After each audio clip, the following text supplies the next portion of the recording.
ಓಂ ಕ್ಲೀಂ ಕೃಷ್ಣಾಯ.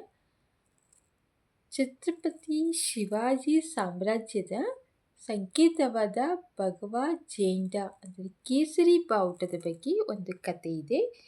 ಗುರು ಸಮರ್ಥ ರಾಮದಾಸರು ಜೈ ಜೈ ರಘುವೀರ ಸಮರ್ಥ ಎನ್ನುತ್ತಾ ಮನೆಯಿಂದ ಮನೆಗೆ ಭಿಕ್ಷಾಟನೆ ಮಾಡುತ್ತಾ ಹೋಗುವುದನ್ನು ನೋಡಿ ಶಿವಾಜಿಯ ಮನ ತುಂಬಿ ಬಂದಿತ್ತು. ಗುರೂಜಿಯ ಆಗಮನ ಅರಿತ ಗೃಹಿಣಿಯರು ಅವರ ಕೇಸರಿ ಬಣ್ಣದ ಜೋಳಿಗೆಯೊಳಗೆ ಅಕ್ಕಿಯನ್ನು ಸುರಿಯುತ್ತಿದ್ದರು. ಇದನ್ನು ಕಂಡು ಶಿವಾಜಿಯು ತನ್ನ ಸೇವಕನನ್ನು ಕರೆದು ಒಂದು ಕಾಗದ, ಶಾಯಿ ಹಾಗೂ ಲೇಖನಿಯನ್ನು ತರುವಂತೆ ಆಜ್ಞಾಪಿಸಿದನು. ಆ ಕಾಗದದಲ್ಲಿ ಏನನ್ನೋ ಬರೆದು ಸಮರ್ಥ ರಾಮದಾಸರ ಜೋಳಿಗೆಯೊಳಗೆ ಹಾಕಿದನು. ರಾಮದಾಸರು ಚೀಟಿಯೊಳಗಿನ ಒಕ್ಕಣೆಯನ್ನು ನೋಡಿದನು.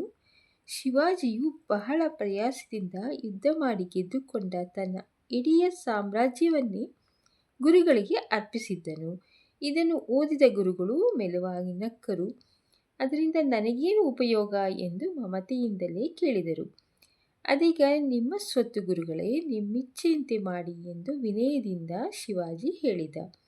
ಸರಿ, ಹಾಗಾದರೆ ಈ ಸಾಮ್ರಾಜ್ಯ ನನ್ನದೇ ಎಂದುಕೋ.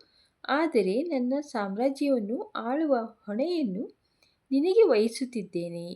ನನಗಾಗಿ ಅಷ್ಟು ಮಾಡುವೆಯಾ ಎಂದು ಕೇಳಲು, ಆದರೆ ಗುರುಗಳೇ, ಈ ಸಾಮ್ರಾಜ್ಯ ನಿಮ್ಮದೇ, ನಾನು ಕೇವಲ ಅದನ್ನು ನಿಮ್ಮ ಪರವಾಗಿ ಆಳುವವನು ಎಂದು ಎಲ್ಲರಿಗೂ ಹೇಗೆ ತಿಳಿಯುತ್ತದೆ ಎಂದು ಅರಸ ಮುಗ್ಧನಾಗಿ ಪ್ರಶ್ನಿಸಿದ. ಅರಸನ ಈ ಪ್ರಶ್ನೆಗೆ ಉತ್ತರವಾಗಿ ಗುರು ಸಮರ್ಥರು ತನ್ನ ಕೇಸರಿ ಬಣ್ಣದ ಜೋಳಿಗೆಯನ್ನು ಕೊಡುತ್ತಾ ಅದರಿಂದ ಧ್ವಜ ತಯಾರಿಸಿಕೊಳ್ಳುವಂತೆ ಸೂಚಿಸಿದರು.